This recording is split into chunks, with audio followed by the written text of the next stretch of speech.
이제 사기꾼들도 기술이 계속 바뀌거든요. 맞아요. 요새는 또 온라인 사기, 전화 사기, 스캠, 이메일 사기, 이 사기꾼들이 어떻게 접근하는지 네. 그런 거에 대해서 좀 알아야 되는데, 이 사기꾼들의 기본적인 특징이 있어요. 사소하게 우리가 만날 수 있는 사기꾼들, 일상에도 있습니다. 혹시 우리 모임 중에서도 사기꾼 후보가 있을 수도 있어요.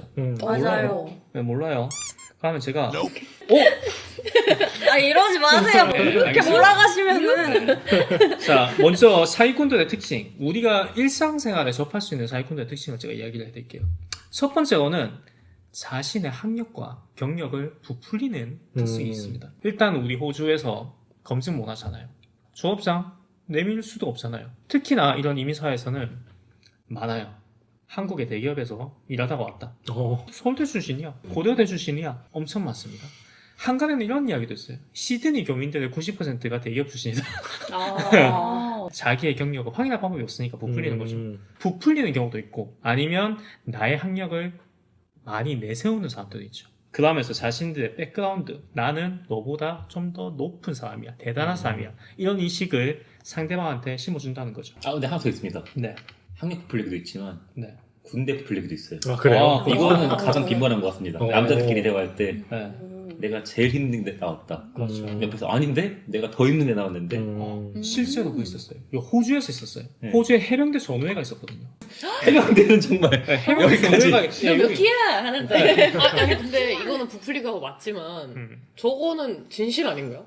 내가 겪은 게 제일 힘들 수 힘들다는데 있는. 아니 그거는- 근데 모든 군대 얘기는요. 나도 내가 군대 얘기할 때 부풀려요. 네, 약간 허세가 좀 있죠. 그 실제로 있었어요. 여기 해병대 전우회가 있었는데 어떤 애가 와가지고 너무 싹싹하게 잘하는 거예요. 미끼수한테는 잘하고 미끼수한테는 자기가 나서가지고 막 군기 잡고 막 이렇게 했는데, 처음에는 일을 잘하니까 선배들은 냅뒀는데 후배들이 너무 진짜 꼰대니까, 너무 꼰대니까 얘 진짜 해병대 맞아? 해가지고 그 동기 같은 기수 사람 한국에 연락해서 물어봤죠. 얘 맞냐고.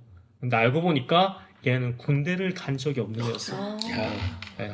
여기서 태어난 애예요. 네. 호주 대단하다, 이민 대단하다. 2세대였어요. 심심했던 거야. 그리고 한국에 약간 동경이 있었는가 봐요. 한국 문화에. 그래서 자기도 이제 그런 걸 경험하고 싶으니까 가가지고 이제 거기서 막 하다 보니까 재밌잖아요. 자기한테 막 존댓말 써주고 막 인사하고 막 이러니까. 그래가지고 있어요. 와 끔찍하네요. 와. 실화입니다, 이거. 네. 두 번째로는 이 사람들은 상대방의 전문 분야를 먼저 파악해요. 뭐 이 사람이 컴퓨터 공학 나왔다, 아니 디자이너다, 혹은 뭐 의학 관련 그런 지식이 풍부하다, 이거를 먼저 파악하고요. 거기에 대한 이야기를 안 해요. 왜냐면 미션 드러나거든요. 그 사람이 모를 것 같은 그런 전문 분야, 이런 거를 자기가 전문 용어 막 공부해가면서 그렇게 이제 이야기를 하는 거예요. 나는 전문가처럼 보이고 싶고, 그런데 자기 미천이 드러날 만한 그런 걸 안 하는 거예요.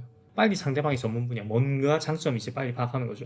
그리고 세 번째로는, 우리가 뭐 평소에 그런 이야기 하잖아요, 친구들한테. 너 뭐 요새 힘든 일 있어? 그런데 사기꾼들은 그런 거 안 물어봅니다. 상대방이 말하기를 유도를 해요. 왜냐하면 그렇게 해야지 상대방이 자기가 먼저 이 사람한테 도움을 청했다는 그런 이제 심리 상태가 되거든요. 이런 이미지 막 계속 메이킹하는 거예요. 나는 돈 많고 사회적으로 능력 있고 전문지식 있고 이러기 때문에 나는 널 도와줄 수 있다. 그리고 알잖아요. 사람들 공통적인 다 이제 그게 있거든요. 애 엄마들은 아이의 교육에 대해서 관심 많고, 그리고 우리 이제 20대 분들은 직장, 그리고 돈 문제 이런 거. 만약에 우리 순덕님이 지금 취직 못 하고 있어요. 근데 제가 전해가지고 그래 잡 에이전시 이야기 들었는데 잡 3개 있다고? 뭐 그러면 뭐 대충 아무한테나 넘기지 뭐, 이렇게 이야기를 하면 듣고 있다가 혹시 잡 그런 에이전시 일하세요? 네, 이래요. 그럼 저 소개해 주세요. 이렇게 나오거든요. 그렇게 유도한다는 거죠. 절대 먼저 이야기를 안 한다고 합니다. 자기를 치려고 마음먹은 사람들은 그냥 내가 이런 능력이 있다는 것을 간접적으로 보여주는 거예요. 자, 그 다음에 그 사람이 고민거리를 이야기하잖아요. 그러면 그때서야 이제 이야기하는 거죠. 내가 너의 구세주가 될 수 있다. 내가 다 해결해줄게. 이렇게 하면 이제 그 사람은 의지하게 되잖아요. 그런데 이 사기꾼의 특징이 있어요. 처음에는 돈을 요구하지 않아요. 일을 진행하다 보면 이 부분이 좀 돈이 필요할 것 같은데 이거 있어야지 이 일을 계속 진행할 수 있어, 이런 식으로 이야기를 하는 거예요. 그 데이팅 스캠 생각나네요. 막 호감을 막 보내는 척 하다가 네. 나중에 이제 보통 해외죠. 나 뭐 아프가니스탄 파병간 군인인데 막 한국에 관심 있어. 해가지고 막 그렇게 연락을 주고받습니다. 그래요? 그 같이 일했던 필리핀 40대 아주머니 분이 어. 당했어요. 아이고. 1박 연락 주고받다가 그분이 호주에 오고 싶대요. 네. 너를 보러. 음. 근데 돈이 지금 자기가 공항에서 계좌가 동결당해가지고 못 온다고 돈 잠깐 보내달라고.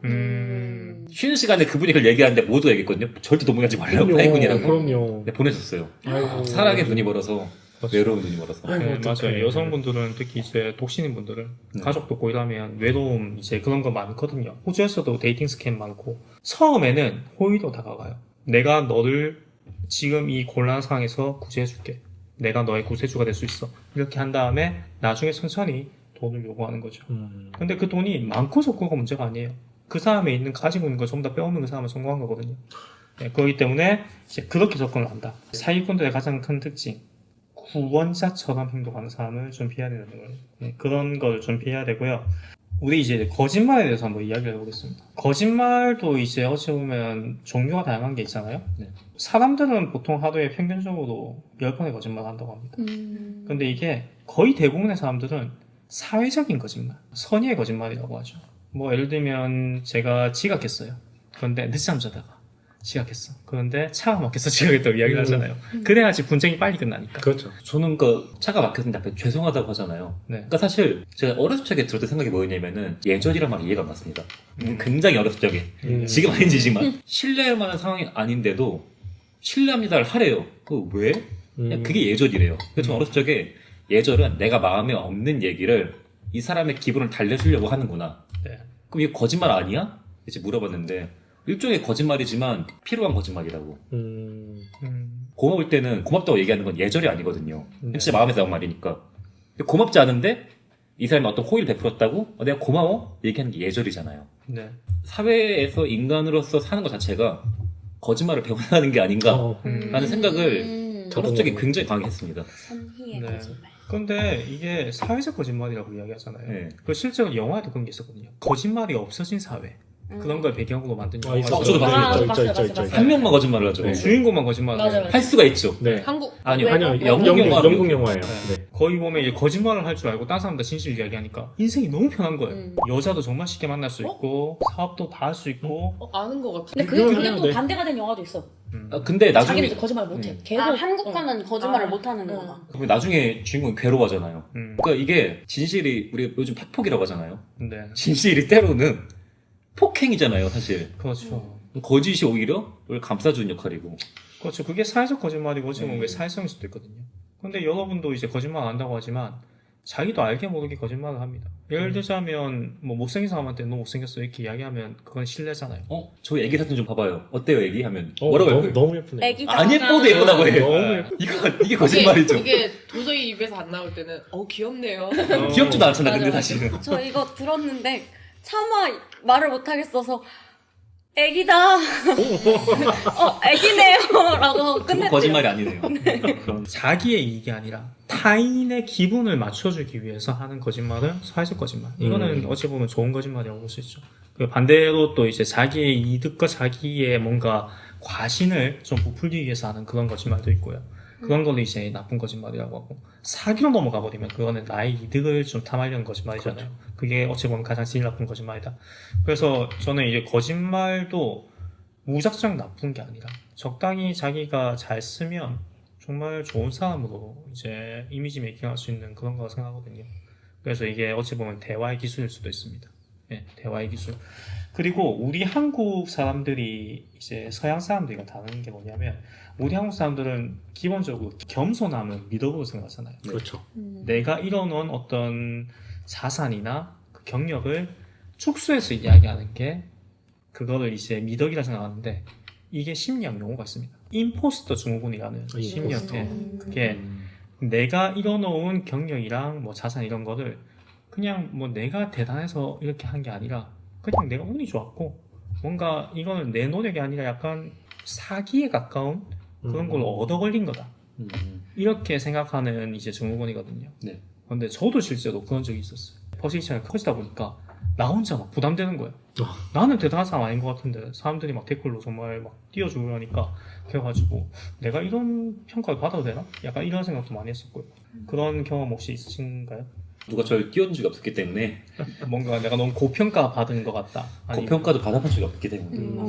받아보고 싶다. 어쨌든 한국 사람들은 그런 이제 증후군이 있다. 그거를 미덕으로 생각하기 때문에 저는 그게 좀 안 좋은 것 같아요. 요새 세상에서는. 자기 PR 시대잖아요. 그래서 그렇죠. 유튜브도 많이 하시고 그런데 이제 그런 이미지가 좀 바뀌어야 되지 않나. 맞죠. 왜냐하면 80억인 거예요. 음. 내 가진 능력도 제대로 이야기 못하면 누가 나를 알아봐 줍니까? 맞죠. 내가 날 사랑해야지.